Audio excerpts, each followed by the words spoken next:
라는 제목으로 말씀 선포하실 때 큰 은혜의 시간 되시기 바랍니다. 네, 할렐루야.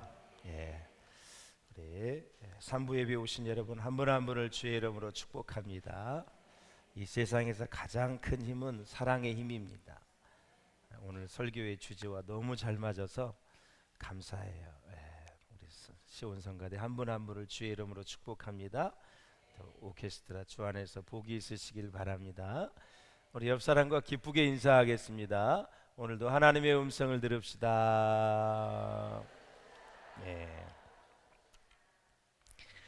심리학자 나폴레온 힐이라는 사람이 현대인은 7가지의 불안을 가지고 있다 이렇게 얘기해요. 첫 번째는 가난해지면 어떻게 하나 하는 불안이 있다 그래요. 가난해지면 경제적인 걱정입니다. 혹시나 내 재산이 갑자기 다 없어지면 어떻게 되나? 아파트는 오를 것인가 떨어질 것인가? 사놓은 땅은 어떨 것인가? 지금 보유하고 있는 주식은 어떻게 될 것인가? 전쟁이 걱정이 되어지고 북한이 걱정이 되어지고 온갖 세상의 걱정을 내가 다 안아야 됩니다. 주식을 사놓으면은 그런 마음이 생겨요. 안 사면은 뭐 전쟁이 나나 뭐하나, 물가가 올라가는지 떨어지는지 아주 우리는 신경이 곤두서게 되죠. 스코틀랜드에 홀로 아이를 키우는 한 엄마가 있었습니다. 그들은 끼니를 때우기가 힘들 정도로 가난했습니다. 엄마가 밀통을 긁다가 서러워 흐느끼자 그 모습을 바라보던 5살 난 아이가 엄마의 옷소매를 잡고 서러워서 흐느낍니다.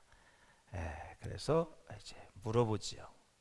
엄마, 왜 울어요? 왜 울어요, 엄마? 하나님이 엄마가 밀통 긁고 계시는 소리를 못 들으실까 봐요? 엄마는 아이를 끌어안고 하염없이 웁니다. T.C. 해리슨 워런이라는 사람이 쓴 책에 보면 오늘이라는 예배가 있어요. 여기서 이렇게 말합니다. 가난의 문제는 단순히 돈이 없는 것이 아니다. 공동체가 없는 것이 가난이다. 그리고 가족이나 친구와의 깊은 연대가 없는 것이 가난한 것이다. 의지할 사람이 없는 것이 가난한 것이다. 그리고 넘어졌을 때 나를 잡아줄 사람이 없는 사람, 그 사람이 가난한 사람이다. 어느 남아프리카 흑인 기독교인은 이렇게 기도했습니다. 이 기도의 제목이 우리의 기도의 제목이 되었으면 좋겠습니다. 오 하나님, 굶주리는 자들에게는 빵을 주시고 빵을 가진 우리에게는 정의에 대한 굶주림을 주소서 그랬습니다. 할렐루야.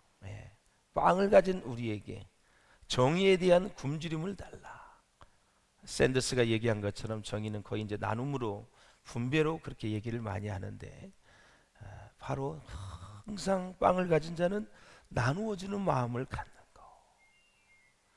빵이 있는데 더 많이 달라고 기도하지 말고 이제는 나누게 하여 주시옵소서. 없을 때는 달라고 기도하는 게 하나님 앞에 마땅한데 있으면 나누게 해달라고. 할렐루야. 그게 좋은 영성이에요. 예수님을 닮아가는 영성이에요. 여러분 잘 아시죠? 프랑스의 국민 작가 빅토르 위그라는 사람. 그 빅토르 위고가 평생에 가지고 있었던 마음 하나가 있었어요. 나는 가난한 사람과 평생 같이 할 것이다. 함께 할 것이다. 그리고 가난한 사람을 슬프게 하지 말아라. 그리고 가난한 사람이 계속 가난하도록 두지 말아라. 이 3가지가 자기가 평생 살면서 가지고 있던 마음이었었어요. 이 위고가 1885년에 사망을 하게 됐죠. 유언을 남깁니다. 가난한 사람을 위해 5만 프랑을 남기고 그가 유언을 했는데, 무슨 유언을 했냐면 가난한 이들이 이끄는 수레에 의해서 나는 장례를 치르고 싶다. 내 수레는, 내 시체가 있는 수레를 끄는 사람은 가난한 사람이 끌어줬으면 좋겠다. 그렇게 해서 그 유언대로 프랑스의 팡테움이라는 그러한 곳에 안장이 되었죠. 여러분 추모객이 어느 정도 왔는지 아세요? 몇 명이 왔을까요? 우리가 여의도 광장에 모였던 그 100만 명의 집회, 빌그리엄 집회 기억하시죠? 그 100만 명입니다. 그거의 2배, 200만 명이 그의 장례식에 왔다. 무엇이 그 사람을 그렇게 추모하도록 만들었을까요? 무엇이 그 사람이 이 세상을 떠났을 때 그 사람을 그리워하게 만들었을까요? 성경적인 가치관, 가난한 사람을 돌볼 수 있는 그 마음, 늘 함께하는 그 마음, 죽을 때도 가난한 사람을 위해서 남겨둔 5만 프랑의 돈, 처음부터 끝까지 그는 그들과 같이 했다. 예수님을 다 닮은 건 아니지만 그런 측면에서는 예수님을 닮은 모습을 우리가 볼 수 있다라는 거예요. 제가 어느 책에 보니까 1년에 인류가 소비하는 화장품 소비가 180억 달러, 우리나라로 환산하면 23조 5천억을 화장품, 얼굴에 몸에 바르는 데 쓴다 그래요. 향수 소비는 150억 달러, 바로 20조를 향수를 쓴다 그래요. 애완용 동물 사육을 하는데 170억 달러, 22조 5천억을 우리가 쓴다 그래요. 그런데 그 뒤편에서 그 책에 보면 아이들과 가난한 자들이 지금 죽어가고 있다. 좀 많은 요운을 남기시더라고요. 제가 뭐 화장하는 거, 또 뭐 애완용 기르는 거, 뭐 향수 쓰는 거 뭐라고 이제 가타부타할 입장은 아니에요. 그게 나쁘다는 얘기는 아닌데 통계를 보니까 야, 정말 적지 않게 많이 쓰는구나. 우리나라가 70년대에 100억 달러 수출했다고 만세를 불렀고 대축제를 냈습니다. 그러니 100억 달러를 계산하면 얼마 됩니까? 여러분? 그런데 향수 하나, 애완용, 화장품을 소비하는데 수십 조씩 이렇게 지출이 되는 거 보면은 우리는 다시 한번 통계를 보면서 통계가 우리에게 주시는 생각을 좀 우리가 읽었으면 좋겠다라는 것이죠. 여하간에 진정한 풍요는 나눔에 있다라는 것을 우리가 알 수 있고, 가난의 정의에 대해서는 다양하지만 조금 전에 말씀을 드렸던 것처럼 단지 물질이 없어서 가난한 건 아니다. 사도 바울이 말한 것처럼 나는 배고픔에도 배부름에도 일체의 비결을 배웠다.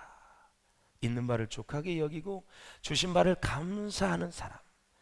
모든 가난과 풍요는 내 마음에 달려있다. 정말 초가삼간에 살아도 하나님 앞에 감사하고 정말 그 작은 음식에도 감사를 부여한다면 그 사람은 진정한 부자 아니겠습니까? 100칸이 넘어도 매일 으르렁거리며 시기 질투하고 증오가 있고 늘 불안하고 걱정하고 허무한 사람, 이런 사람은 부자라고 할 수가 없죠. 오늘 예배를 드리고 말씀을 듣는 여러분, 여러분은 오늘 진정 부자입니까? 가난한 자입니까? 두 번째, 우리가 현대인의 불안한 요소 두 번째는 실패하면 어떡하나 하는 불안. 실패해서 그동안 쌓아놓은 명예가 추락되지는 않을까 하는 그런 불안과 걱정이죠. 참 우리나라는 이 은둔 문화에 감추는 문화가 많아요. 애들이 시험에 떨어져도, 학교에 떨어져도, 직장에 떨어져도, 어디가 많이 아파도 막 숨기려고 하는 게 많이 있죠.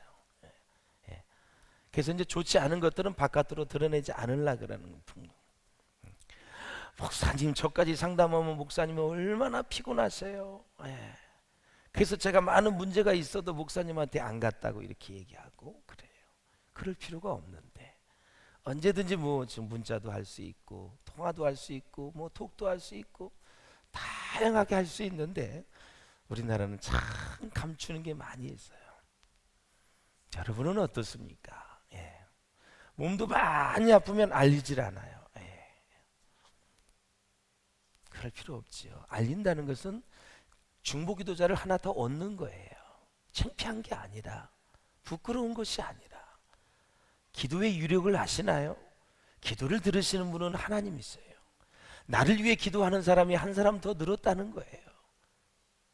나의 치부를 아는 사람이 하나 늘었다는 것이 아니라 나를 위해 기도해 줄 사람이 한 사람 늘었다.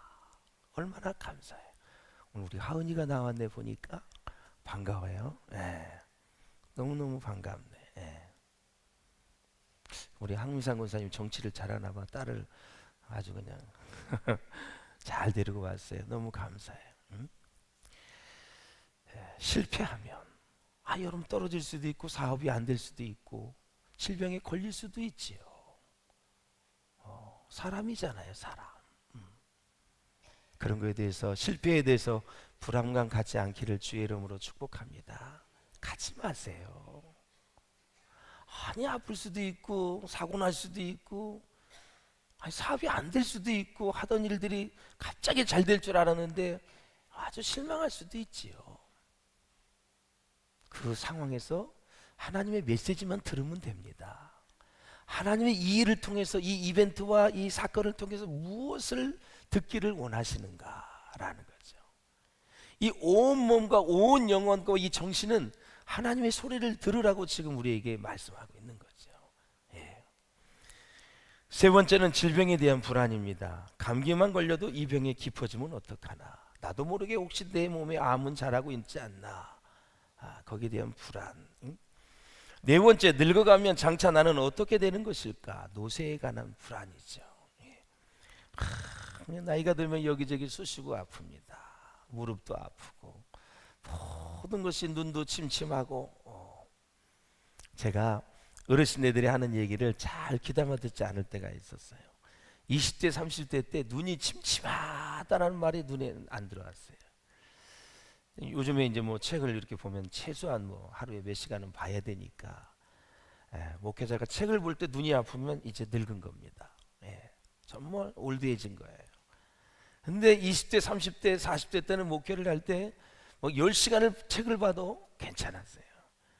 눈이 살짝 이렇게 피로감이 올라오는데 물론 뭐 이제 심한 거는 아닌데 그래도 저는 뭐 1.5, 1.2 아직까지는 이제 그래서 눈이 좋은데 사랑하는 여러분, 이 노쇠에 대한 불안감 그냥 그렇게 갖지 마시고 누구나 걸어가는 길이다. 할렐루야. 누구나 거기에 대해서 불안감을 갖지 말아라. 다섯 번째는 내게 주어진 소중한 자유를 잃어버리지는 않을까 하는 불안. 육체적으로 지금 정신적으로 사회적으로 영적으로 자유한데 언젠가는 이것을 다 빼앗겨 버리면 어떻게 되지? 이런 불안감. 그리고 여섯 번째는 죽음에 대한 불안입니다. 나는 어떤 죽음을 맞게 될 것인가? 언제 죽을 것인가? 죽은 다음에는 어떤 세상이 나를 기다리고 있는가? 구원의 확신이 없으면 정말 불안하지요. 평생 들었던 예수 천당, 불신 지옥, 지하철에서 거리에서 평생 들었는데 내가 죽는 순간 그게 진짜면 어떡하지? 무시했어. 아이고 할 일도 꽤 없네. 더워 죽겠는데 우리 크리스찬들 아주 그냥 지긋지긋해. 그런 생각을 했었는데 내가 죽는 순간이 다가왔어.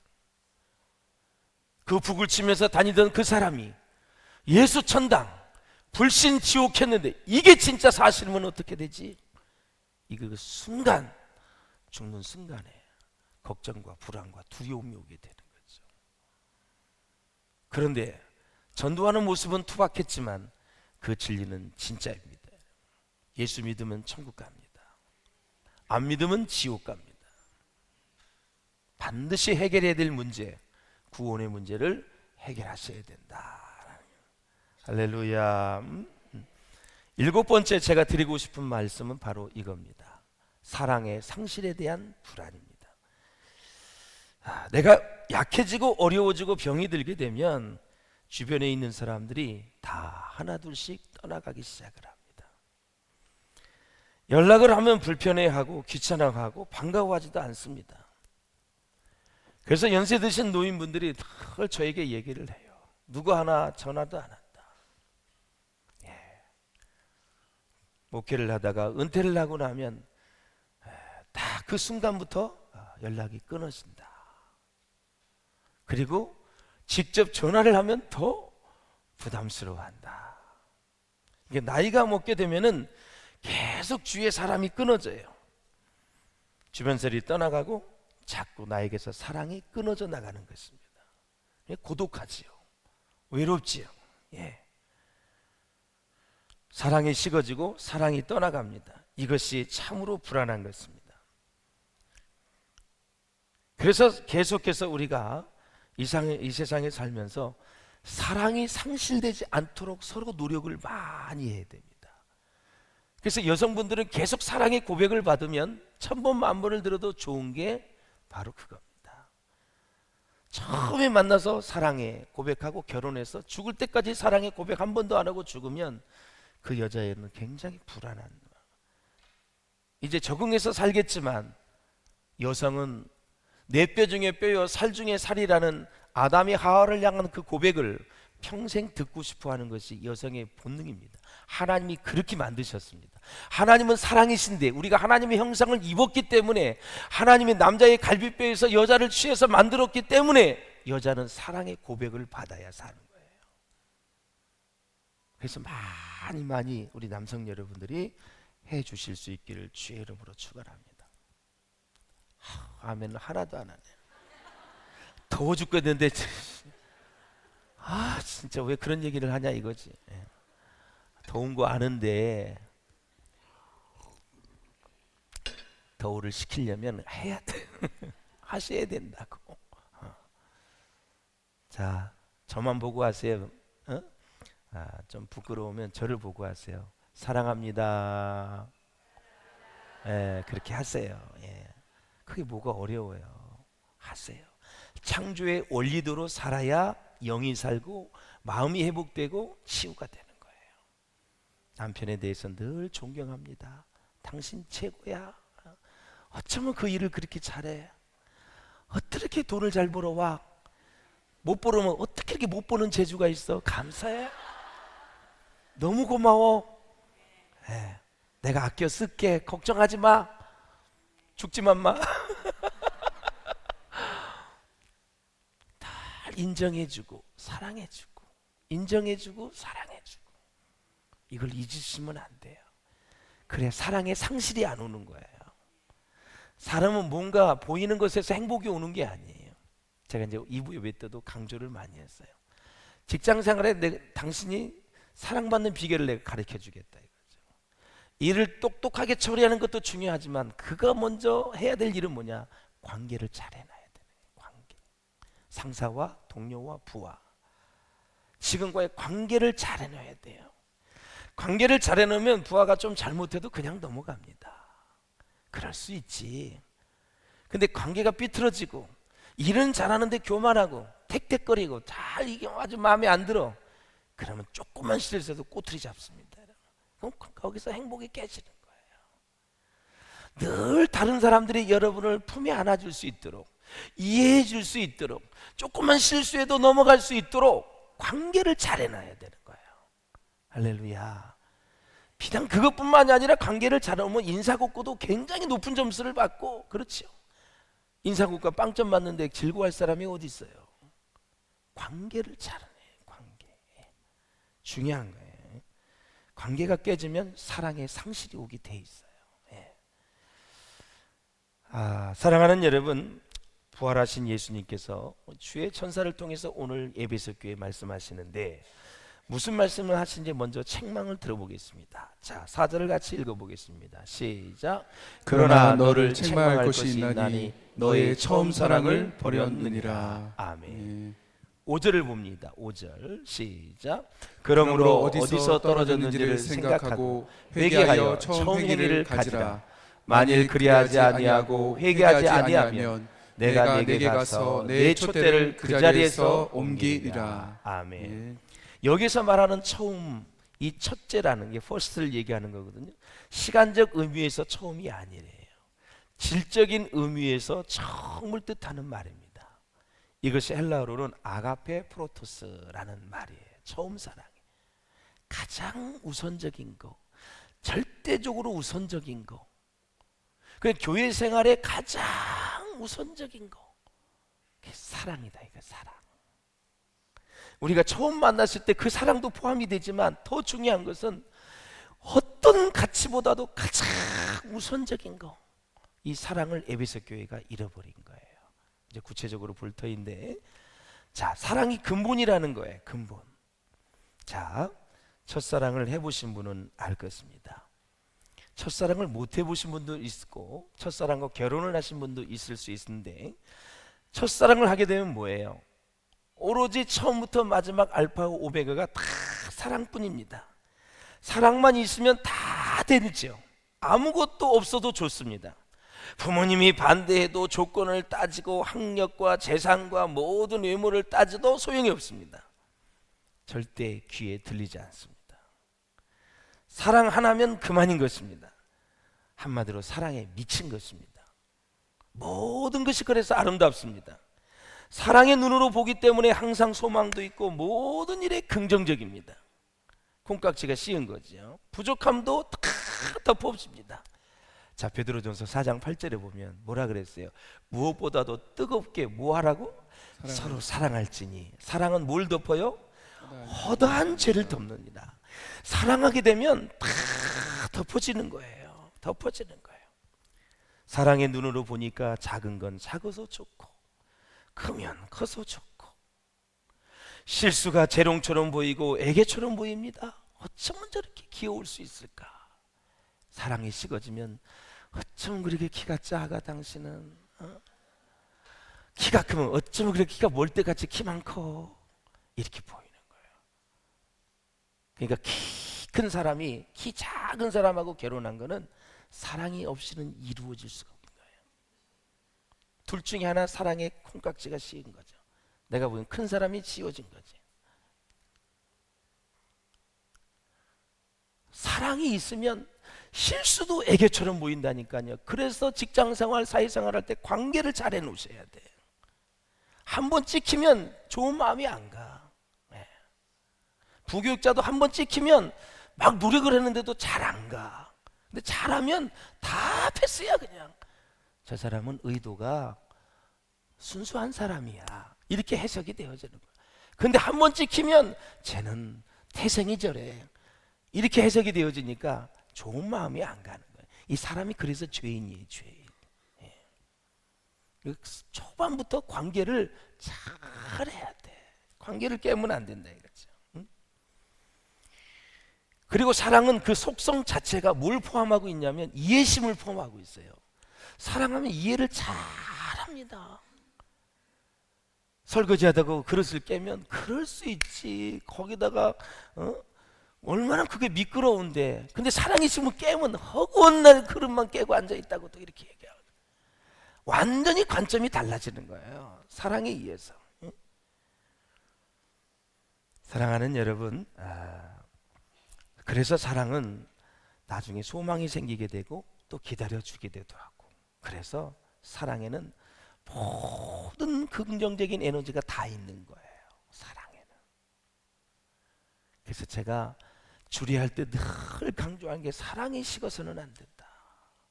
물질을 잃어버릴 수도 있고 어려움을 당할 수도 있고 질병이 올 수도 있지만 절대 사랑의 온도는 식어서는 안 된다. 그런 얘기를 해요. 아마 체험해 보신 분들은 제 설교가 무슨 의미인지 알 거예요. 그런데 오늘 본문에 보면 에베소 교회는 사랑을 잃어버렸습니다. 장점이 많은 교회, 정말 훌륭한 교회입니다. 많은 핍박 속에서도 수고와 인내가 있었다고 칭찬을 받았고, 비판을 해도 정의로운 비판을 했다고 칭찬을 받았고, 오랫동안 고난을 겪으면서 잘 인내했다고 칭찬을 받았습니다. 부지런했던 것, 순교적인 헌신, 이런 걸 다 칭찬을 받았습니다. 그런데 에베소 교회는 지금의 어디냐면 튀르키예, 옛날 터키지요. 이즈미르의 남서쪽 약 50km 지점에 있는 이오니아의 아주 큰 고대 도시다. 소아시아의 최대의 도시입니다. 한 200~300만 명 되더라고 보니까.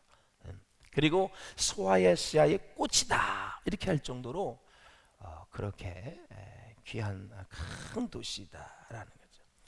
1세기 중엽에 교회가 세워졌는데, 이제 저 교회는 지금은 부서졌지만 참 규모도 엄청나게 크죠. 거기에 뭐 두란도 서원도 있고 다 있지 않습니까, 여러분? 그래서 이제 에베소를 가시면 대단했구나. 엄청나게 큰 도시였는데 거기에 이 에베소 교회가 이렇게 세워져 있는 모습을 봐요. 37년에서 42년에 박해를 받던 그리스도인들이 이제 예루살렘에서 추방이 되지요. 그래서 소아시아 지역으로 이동을 하게 되지요. 그때 바울이 54년에서 59년에 제3차 전도여행을 했거든요. 교회가 세워졌고 거기서 복음을 전했습니다. 바울이 언제 죽냐면 64년에 이제 순교를 하게 되지요.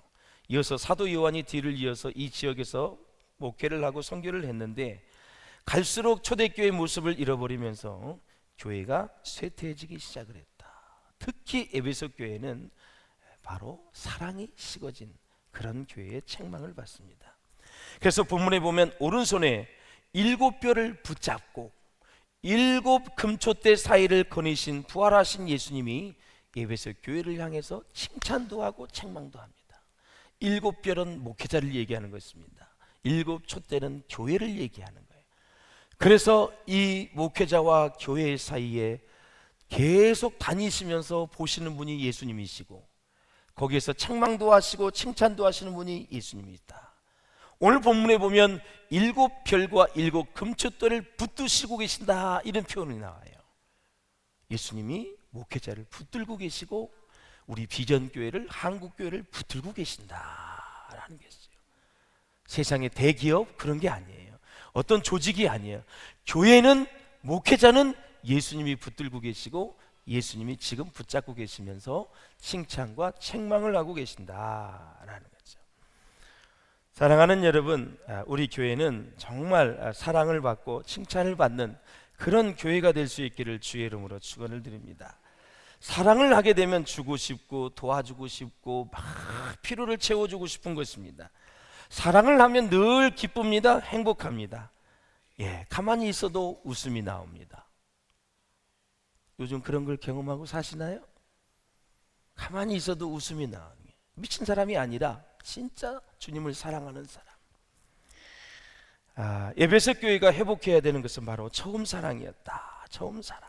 사랑하는 여러분, 말과 혀로만 사랑하지 말고 행함과 진실함으로 하라고 요한일서에 말씀하고 있어요. 그래서 에베소 교회가 회개하지 않으면 예수님이 그 촛대를 옮기실 것이다. 촛대는 교회라 그랬어요. 옮긴다는 얘기는 더 이상 이 세상에 존재하지 못할 것이라는 심판의 경고이다. 지상 명령인 사랑을 잃어버린 교회는 더 이상 존재할 이유가 없어진다라는 거죠. 우리 교회도 정말 사랑이 충만한 교회가 됐으면 참 좋겠어요. 베드로가 예수님을 3번 부인하고 예수님을 저주했습니다. 수석 제자였습니다. 3년 동안 같이 먹고 잤습니다. 가장 예수님에게 잘해야 될 사람입니다. 3년이 지나 예수님이 십자가에 못 박혀 돌아가시고 이제 부활하셔서 갈릴리 바다에 물고기를 잡으러 온 제자들을 다시 찾아오셨습니다. 고기를 잡으셔서 다 음식을 해서 다 그들이 조반을 다 먹이시고 예수님이 베드로에게 묻습니다. 기가 막히죠. 베드로야, 네가 나를 사랑하느냐? 참 서운했을 것 같아요. 야, 어떻게 너는 나를 3번씩이나 그렇게 부인하고 그 어린 계집애 앞에서 나를 그렇게 저주할 수 있냐? 한마디 묻지 않고 지금 now 나 사랑해? 아무것도 묻지 않고. 왜냐하면 베드로가 거꾸로 십자가에 순교할 것을 예수님은 다 아시니까. 주님을 사랑하지 않고는 어떻게 그 길을 갈 수가 있겠어요? 조금은 이제 승천하셔야 되는데 마지막의 순간 확인하고 싶은 게 바로 그겁니다. 우리 임종의 순간에 마지막에 하는 얘기는 다 사랑입니다. 엄마 아빠 사랑했어요. 얘들아, 난 너희들을 사랑했다. 내가 부족하고 많이 배우지 못하게 했고 내가 물질은 없고 재산은 없지만 난 너희들을 사랑했다. 엄마 아빠 사랑했습니다. 고마웠습니다. 그런 얘기 하지 않습니까, 여러분? 정말 눈물 나도록 예수님이 베드로야, 지금도 사랑하지? 주님, 내가 주님을 사랑한 줄 주님 아시면서 왜 자꾸 물어보십니까? 그래? 내 양을 먹여? 또 물어봅니다. 내 어린 양을 먹여. 또 물어봅니다. 내 어린 양을 치라 말씀하고, 결국 마지막에 확인한 것은 사랑과 양을 치는 사명입니다. 인생은 그래서 줄이면 주님께 사랑받고 주님이 주신 사명 따라 살면 되는 것입니다. 여러분, 군더더기를 붙이면 인생은 피곤해지는 것입니다. 여러분, 세상의 직장의 일도 사업의 일도 내가 공부하는 것도 모든 것이 다 주님을 사랑하는 일이 되어야 되고, 그 사랑이 확인되어졌다면 하나님 앞에 우리 교회 주신 미션, 그 사명을 감당하며 사는 것을 단순화시키면 사랑과 사명입니다. 그렇게 사실 수 있기를 주님의 이름으로 축원을 드립니다. 할렐루야. 그래서 성도가 마땅히 있어야 할 곳은 어디냐면 바로 하나님의 말씀이다라는 거예요. 그래서 신앙은 마땅히 있어야 할 곳에서 떨어져 나가면 나중에 어떻게 돼요? 변질이 되게 됩니다. 그 자리에 꼭 있어야 된다는 것입니다. 그래서 처음 사랑을 잃어버린 에베소 교회를 향해서 회개하지 않으면 그 촛대를 옮기라 그랬는데, 회개는 뭐냐? 죄책감에서 시작되는 것이 아니라 회개는 언제든지 말씀에서 시작이 됩니다. 할렐루야. 말씀으로 돌아가서 사랑이 어디서 떨어졌는지를 생각하고 정직하고 겸손하게 그 길로 돌이키는 것이 그리스도인의 참된 회개이다라는 거예요. 단테의 신곡을 읽어보셨나요? 단테의 서사시 신곡에 보면, 지옥편에 보면 지옥에도 층계가 있다는 것을 볼 수가 있어요. 그 층계를 내려가고 또 내려가면 맨 밑바닥에 제일 깊은 곳에 제일 무거운 죄인 세 사람이 있다고 단테는 그 신곡에서 말하고 있어요. 첫 번째 누가 있느냐? 예수 그리스도를 배반한 가룟 유다가 있습니다. 자기를 총애하는 친구 시저를 배신한 브루투스와 카시우스가 거기에 있다고 얘기를 하네요, 그 책에서는. 그래서 배신이라는 죄가 가장 큰 죄라고 단테는 생각을 한 것입니다. 소크라테스는 뭐가 큰 죄라고 얘기했을까요? 소크라테스는 무지가 가장 큰 죄이다. 헬라인들은 무엇이 가장 큰 죄라고 얘기했을까요? 교만이 가장 큰 죄라고 얘기를 했어요. 철학자 피테는 무엇이 가장 큰 죄라고 얘기했을까요? 나태, 게으름입니다. 큰 죄라고 얘기했어요. 단테는 배신을 가장 큰 죄로 보았는데, 사랑의 배신, 가장 소중한 첫사랑의 배신, 이것이 가장 큰 죄가 됨을 알아야 된다, 그렇게 역설하고 있어요. 나 자신이 받는 사랑을 나 자신이 배신하는 것, 이것이 가장 큰 죄인데, 그래서 에베소 교회를 향해서 주의 천사는 처음 사랑을 다시 회복하라 라는 것입니다. 그렇다면 이 처음 사랑이 5절에 가면 처음 행위로 이제 이어지게 되는데, 잃어버린 처음 행위를 가지라고 했는데 무슨 의미일까요? 첫째, 맨 처음 그리스도 앞에 나왔을 때 속죄받은 구원의 감격을 회복하라 라는 거죠. 할렐루야. 죄사함을 받은 거, 하나님의 자녀된 그 감격, 구원받아서 천국 백성이 되어서 천국에 갈 수 있는 확신, 기쁨, 즐거움, 감사, 이런 것들을 회복하라. 두 번째는 십자가를 통해 사랑의 세계를 이해하고 보라는 것입니다. 십자가를 통해서 로마서 8장 한번 보시겠습니다. 시작. 자기 아들을 아끼지 아니하시고 우리 모든 사람을 위하여 내주신 이가 어찌 그 아들과 함께 모든 것을 우리에게 주시지 아니하겠느냐. 하나님의 아들까지 주신 분이 우리에게 주실 것에 대해서 아까워할 분이 누구냐? 하나님은 아들을 주셨기 때문에 우리에게 모든 것을 주실 수 있는 분이다. 하나님은 그래서 사랑의 하나님인 것입니다. 그리고 셋째, 십자가의 사랑을 알았다면 고난도 특권으로 알고 기뻐하라는 것입니다. 교회를 위해서 내가 핍박을 당하고 어려움을 당한 그 자체를 기쁘게 여기고, 교회를 향해서 어려움을 당한 것을 영광으로 생각하라라는 거죠. 네 번째는 주의 재림을 기다리라는 것입니다. 생활이 풍요해지고 살만하니까 재림커녕은 이 세상에 영원히 살고 싶은 생각을 가지고 그들이 신앙에 안주하며 첫사랑을 잃어버리니까 주님의 재림을 기대하면서 구름을 타고 주의 천사장의 나팔 소리와 함께 이 땅에 오실 예수님의 재림을 기대하리라. 재림의 신앙이 회복될 수 있기를 주의 이름으로 축원합니다. 사랑하는 여러분, 7절을 읽고 마치겠습니다. 7절 시작. 귀 있는 자는 성령이 교회들에게 하시는 말씀을 들을지어다. 이기는 그에게는 내가 하나님의 낙원에 있는 생명나무의 열매를 주어 먹게 하리라. 아멘. 일반적인 여러분 문법에서 귀는 다 복수로 나오는데 이 귀는 단수로 나와 있어요. 불기둥에도 제가 말씀을 드렸죠. 단수형 귀는 영적인 귀를 얘기하는 거예요. 영적인 귀를 가지고 하나님께서, 성령님께서 교회에 하시는 말씀을 들을지어다. 저와 여러분이 우리 교회를 향해서 무슨 말씀을 하시고 있는지 계속 들을 수 있기를 바라고, 이기는 자에게는 생명나무의 열매를 맺게 하리라. 어디에 있어? 생명나무가 낙원에 있다라는 거죠. 천국에 있다라는 거죠. 이 땅에서는 성령의 충만함을 얘기하는 거, 생명수와 같은 생명수 성령, 그리고 달고 단 말씀을 얘기하는 거예요. 이기는 자에게는 주는데 이김이 무엇이냐? 본문에 나오면 어린 양 예수를 끝까지 따르는 자가 이기는 자이는데, 그 이기는 자에게는 성령 충만을 주실 거고, 말씀의 꿀과 꿀송이보다 더 그 말씀을 너에게 주어서 아주 배부르게 풍성하게 영적으로 승리하며 살아갈 수 있도록 우리를 인도해 주시겠다라는 거죠.